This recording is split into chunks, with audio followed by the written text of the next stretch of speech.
U.S. Treasury Secretary Scott Bessent has said that the trade talks between the U.S. and China are currently a bit stalled, despite a recent temporary truce that saw both countries agree to reduce tariffs. Under the deal, US tariffs on Chinese goods were cut from 145% to 30%, while China's tariffs on US goods dropped from 125% to 10%. Bessent emphasized the complexity of the negotiations, suggesting direct involvement from national leaders may be necessary. Former President Donald Trump's tariffs policy has faced legal challenges. With a court ruling, he exceeded his authority, although the ruling was temporarily suspended following a White House appeal. The situation cast uncertainty over US trade policy, possibly deterring other countries from pursuing deals. Trade talks with Japan continue in Washington, and Bessent noted that while some trade agreements are close, others remain complicated. Flights at Liberia's main airport were temporarily disrupted on Thursday night after a private jet carrying President Joseph Boakai experienced a malfunction while landing. The plane returning from Nigeria suffered a burst tire and a landing gear issues, leading to a rough landing that caused panic and the cancellation of scheduled flights.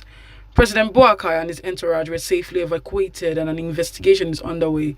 The Liberia Airport Authority confirmed the incident but dismissed claims that poor runway conditions were to blame, stating the infrastructure meets international safety standards.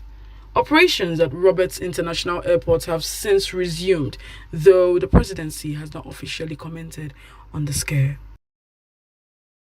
A suspect linked to the murder of South African university student Olorato Mongale was killed in a shootout with police in Amanzimtoti after opening fire on officers. Mongale had gone missing after a date and her body was found hours later in Johannesburg. The suspect, found with multiple ID cards and mobile phones, was tracked down early Friday.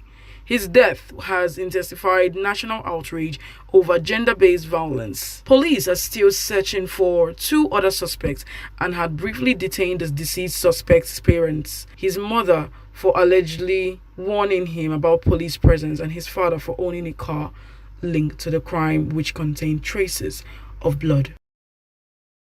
Chinese students are increasingly facing visa rejections and heightened scrutiny in the US, especially under policies driven by President Donald Trump, who has revived aggressive measures targeting those with alleged ties to the Chinese Communist Party or sensitive research fields. Students like Xiao Chen, despite being accepted into US universities, are being denied visas without explanation, while others are turned away at borders or discouraged from applying altogether. Accusations of espionage and national security risk have cast a shadow over many, even though those in non-military fields. The situation has worsened US-China educational ties and left many young Chinese feeling uncertain and powerless. And that is all from the global scenes. Harmony Agbafor reporting for BTV News.